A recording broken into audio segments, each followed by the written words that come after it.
오늘 본문은 바울이 빌립보 사역을 마치고 또 다른 지역으로 간 일을 말하고 있습니다. 1절에 보면 세 군데의 지명이 나오는데 제일 먼저 간 곳은 암비볼리라는 곳입니다. 이 암비볼리는 빌립보에서 약 60km 남쪽에 있는 곳이 암비볼리입니다. 거기서는 특별하게 사역을 하는 것이 잘 보이지 않고 그 다음에 간 곳이 바로 아볼로니아입니다. 아볼로니아는 또 암비볼리아에서 약 47km 떨어졌으니까, 그러니까 빌립보에서 아볼로니아까지는 약 107km에 해당합니다. 상당히 많은 거리죠. 약 한 나흘 이상을 걸어가야 되는 그런 것이었습니다. 지금도 이 아볼로니아에 가면 바위 강단이라는 작은 바위가 있다고 이야기합니다. 바위 언덕이라고 하는데 거기는 1000년이나 넘은 나무가 숲을 들이우고 있고 거기에 그 바위 언덕이라는 거기에 돌에다가 사도행전 17장 1절 헬라어 성경 구절을 거기다가 딱 박아놨다고 이야기해요. 성지순례 갔다 온 사람 얘기가 그렇습니다. 거기에서 잠깐 묵상하는데 뭐라고 그러냐면 마치 바울이 거기에서 수많은 사람들 앞에서 복음을 전한 그것이 느껴진다, 그런 얘기를 합니다. 그 동판으로 그렇게 새겨놓았던 그런 적이 있고요. 그러니까 이 아볼로니아에서 잠깐 복음을 전한 다음에 또 바로 데살로니가로 향한 것을 볼 수 있습니다. 시간적으로 보면 매일 하루에 25km씩 걷는다고 하면 이 아볼로니아까지는 약 나흘 이상의 거리입니다. 자, 여기까지 오는데 보면 바울이 성안범이 아니었잖아요. 바울이 만신창이가 되었다가 루디아의 집에서 잠깐 그들에게 권면하고 또 위로한 다음에 바로 출발을 했습니다. 이른 아침에 잠도 못 자고 출발해서 계속 강행군을 해서 이렇게 내려온 것을 볼 수 있습니다. 쉬지도 않고 이렇게 강행군하는 이유가 뭘까? 그것은 단 한 가지 이유 때문입니다. 예수 그리스도 안에서 자신을 구원해 주신 그 하나님의 사랑에 보답하기 위해서입니다. 자기 생명이 다하는 날까지 그 사랑을 보답하기 위해서 끝까지 자기 이렇게 달려왔습니다. 정말 바울이 말하는 것처럼 주의 복음을 전하는 일을 위해서는 자기 생명을 아깝게 여기지 아니할 정도로 그렇게 헌신한 것을 보게 됩니다. 거기서 또 서남쪽에 떨어진 약 57km 떨어진 데살로니가에 이릅니다. 이 데살로니가는 마게도냐 지역의 수도입니다. 드디어 이 마게도냐 지역의 수도에 이르게 되어지는데 데살로니가라는 이름이 굉장히 특이합니다. 이 알렉산더 대왕의 이복 누이의 이름이 데살로니가입니다. 남편 카산드가 이곳을 정복한 다음에 부인의 이름을 바꾸었어요. 원래 다른 이름이 있는데 그 이름을 부인의 이름을 바꾼 다음에는 계속 데살로니가라고 그렇게 지었습니다. 자, 이 바울이 데살로니가에 도착했을 때에 제일 먼저 찾은 곳이 어디일까요? 회당이었습니다.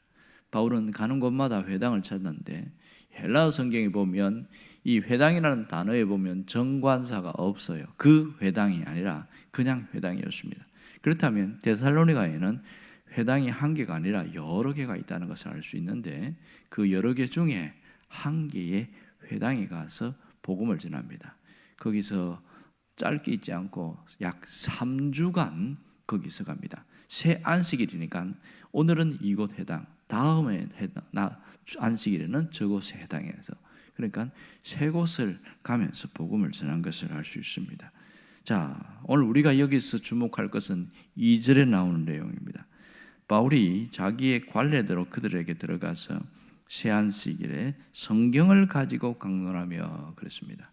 성경을 가지고, 이때의 성경은 구약 성경을 말하고 있지요. 자, 여기 보면 그들에게 들어갔다, 이 말은 회당을 찾아갔다는 말이 되겠고, 특이한 것은 자기의 관례대로 이런 뜻입니다. 관례대로. 이 헬라어 단어를 보면 관례대로란 말은 습관이 들게 하다, 이런 뜻이에요. 습관이 들게 하다. 그러니까 바울이 유대인들이 있는 회당을 찾는 것이 습관적으로 그렇게 방문을 했다, 이런 뜻이 됩니다. 자, 여기서 바울이 관례대로 회당을 찾았다면 단순히 유대인들이 거기 있기 때문에 회당을 찾았다, 이런 말이 아닙니다. 이것은 바울은 사람들이 모여 있는 곳에 가서 하나님의 말씀을 강론하는 것이 습관처럼 그렇게 했다, 이런 뜻입니다. 그러니까 바울이 습관처럼 했는데 뭘 강론했느냐, 그 내용이 3절에 있습니다. 3절에 보면 성경 내용을 풀어주었다고 그러는데, 뜻을 풀어서 그리스도가 해를 받고 죽은 자 가운데에서 다시 살아나야 할 것을 증언하고 이르되 내가 너희에게 전하는 이 예수가 곧 그리스도다, 이렇게 전했습니다. 그러니까 이 말은 그리스도의 고난과 부활에 대해서 아주 핵심적으로 복음을 전했습니다. 예수가 그리스도다, 예수 구원자가 바로 메시아다, 이런 뜻이죠. 구원자는 메시아다, 이것을 강조했습니다. 평소의 습관은 늘 그가 어디 있었든지 예수 그리스도의 복음을 전하는 것이, 증언하는 것이 습관화되었다, 이렇게 말하고 있죠. 데살로니가에서만 그런 건 아니었습니다. 1차 전도 여행을 가만히 보면 바울이 정말 이 관례대로 습관처럼 그렇게 복음을 전했는데, 그가 1차 전도여행에서 가장 힘든 곳이 어디냐면 버가였습니다. 풍토병이 걸려서 아무것도 할 수 없는 그 상황에서 그 먼 거리를 높은 타우루스 산맥을 넘어서 고산지대인 비시디 안디오까지 갑니다.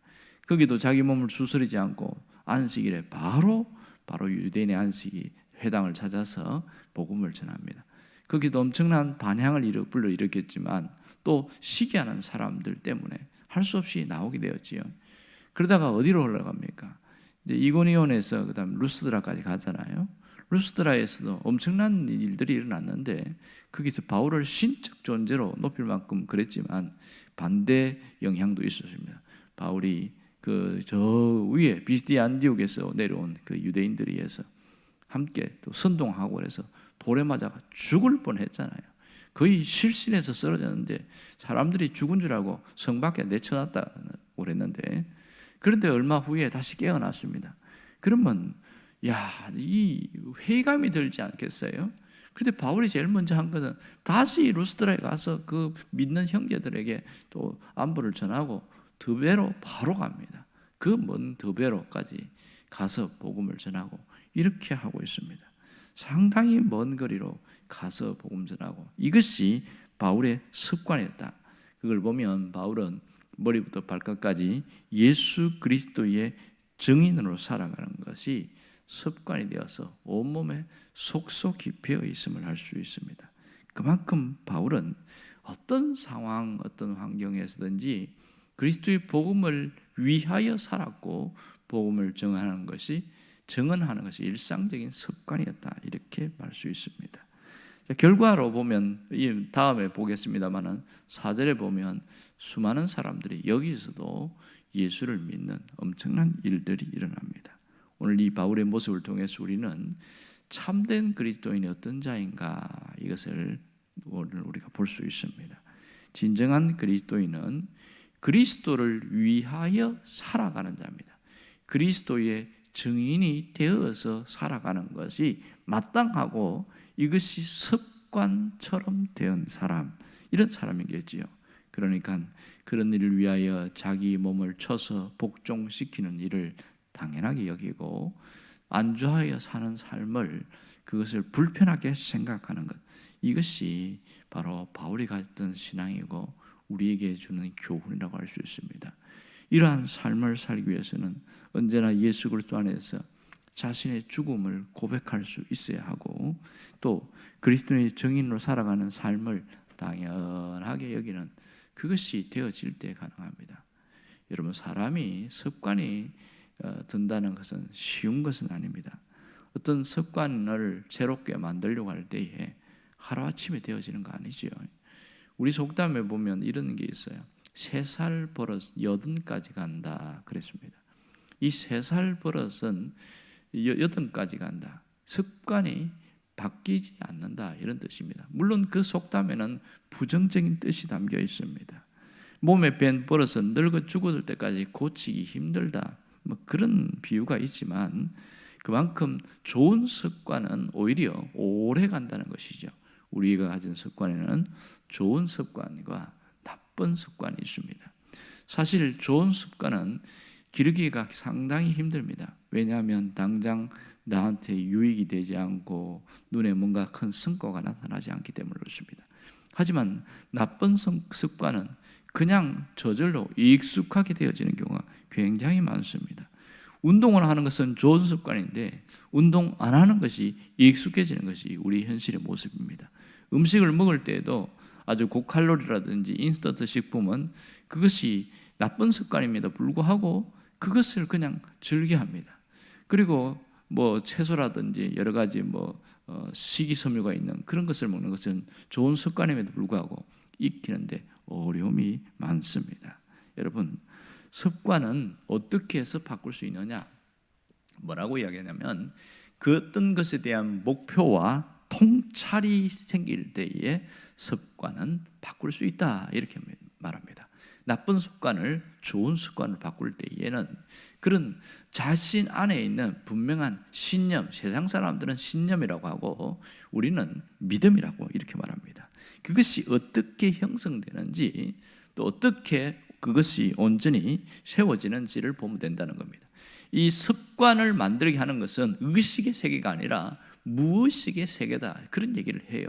무의식이 저건 먹으면 안 돼, 그러면 안 먹는답니다. 그리고 저건 나쁜 거야, 무의식이 반응하기 때문에 그걸 돌아선다는 겁니다. 그만큼 무의식 세계까지 내려가려면 많은 훈련이 필요하겠지요. 여러분, 이 믿음이 무엇이냐? 믿음은 하나님이 내게 주시는 선물입니다. 그 믿음이 활성화되는 것, 그것이 견고하게 되는 데는 습관이 굉장히 중요합니다. 경건의 습관은 우리의 믿음을 견실하게 만들어가는 것이죠. 이 습관이라는 게 그렇잖아요. 날마다 반복되는 훈련을 통해서 나타나는 겁니다. 그것이 삶으로 나타날 때에 체질화되어진다, 이렇게 이야기합니다. 여러분, 예수님이 평생 가진 습관 중에 하나가 아버지의 뜻대로였습니다. 살아계실 때 늘 아버지의 뜻을 존중하고 그 뜻을 따라서 살아가려고 애썼습니다. 가장 힘겨운 기도가 우리가 잘 아는 대로 겟세마네 동산의 기도였습니다. 그때에 제자들을 데려가서 기도하는데 내가 죽게 되었다, 이렇게 하면서 3번이나 기도합니다. 할 수만 있으면 이 잔이 내게서 물러가게 하옵소서. 이게 예수님의 기도였습니다. 그만큼 십자가는 끔찍하고 무거운 고통스러운 것이기 때문입니다. 그러나 그 뒤에 이어지는 얘기는 우리가 너무나 잘 압니다. 이렇게 뭐라 하냐면 나의 원대로 마옵시고 아버지의 원대로 되기를 원합니다. 그런데 우리는 이것까지만 잘 기억해요. 그런데 그 앞에 뭐라고 하냐면 예수께서 나가사 습관을 따라 감난산에 가시매, 이 단어가 있단 말이에요. 습관을 따라, 이렇게 말했습니다. 그러니까 예수님이 이 아버지의 뜻을 구하는 것은 늘 습관이 되어졌고 기도할 때에 나의 뜻보다는 아버지의 뜻대로, 이것이 그 공생의 사역 전체에서 전반적으로 나타나는 것을 알 수가 있습니다. 여러분, 신앙생활에서 가장 중요한 습관은 내가 그리스도인으로 살아가는 습관입니다. 쉽게 말하면 그리스도인에 되어서 예수 그리스도로의 증인이 되어서 살아가는 그 습관이 가장 중요한 습관입니다. 하지만 예수는 믿지만 그리스도의 증인으로 살아가는 것은 쉽지 않아요. 왜? 습관이 되지 않아서 그렇습니다.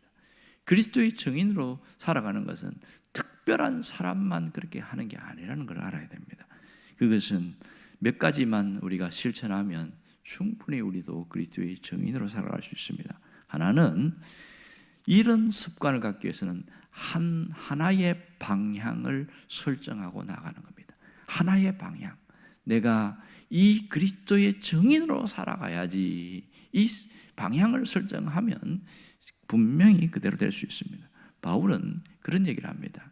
바울은 고린도전서 9장에 24절에서 27절에 보면 운동장에서 다름질하는 자를 이야기하면서 오직 상을 받는 사람은 한 사람뿐인 줄 너희가 알지 않느냐 이러면서 자기도 이 운동 경기를 하는 사람처럼 그렇게 살아간다. 그러면서 뒤에 뭐라고 그러냐면 다름질하는 사람은 방향 없이 하지 않고 한 방향을 향하여 달려간다. 이렇게 하면서 맨 뒤에 뭐라고 그러냐면 자기 몸을 쳐서 복종하면 내가 남에게 전판 후에 자신이 도리어 버림을 당할까 두려워합니다. 내 몸을 쳐서 복종시켜 나간다는 거예요. 한 방향을 향해서 복종시키는 것. 이게 점이 첫 번째고요. 또 하나는 그리스도 안에서 날마다 자신의 죽음을 확인할 수 있어야 한다. 그런 얘기를 하고 있습니다. 바울이 이어서 이어지는 고린도전서 15장 31절에 이렇게 말합니다. 내가 그리스도 예수 우리 주 안에서 가진 바 너희에 대한 나의 자랑을 두고 단언하노니 나는 날마다 죽노라. 이렇게 합니다. 이 날마다 죽는다는 것을 로마서 6장 6절에서는 정확하게 해석합니다. 우리가 알거니와 우리 옛사람이 예수와 함께 십자가에 못 박힌 것은 죄의 몸이 죽어 다시는 우리가 죄에게 종노릇하지 않게 하려 함이니. 아주 정확하게 이야기합니다. 날마다 죽는다는 것은 날마다 자신을 죽여나간다는 것이 아니라 자신이 죽은 것을 보고 그 죽음을 선언하면서 나아간다. 그런 뜻이 되겠습니다. 이것이 나의 욕망과 욕심이 드러나갈 때에 나는 죽은 자라는 것을 선언하고 갈 때에 삶이 달라지더라. 이것이 그리스도 안에서의 정인된 삶에 갖춰야 됩니다. 이러한 두 가지가 없이 내가 그리스도의 정인으로 살아가야지, 그러다 보면 번번이 실패하게 된다는 겁니다. 무너진다는 것이죠. 정인이 되는 것은 결코 어려운 게 아닙니다. 우리는 평소 내가 예수를 잘 믿어야지 그 마음부터가 정인된 삶이라는 것을 알아야 됩니다. 오늘 여러분이 주 안에서 정인된 삶으로 세워지기를 주의 이름으로 축원합니다. 기도하겠습니다.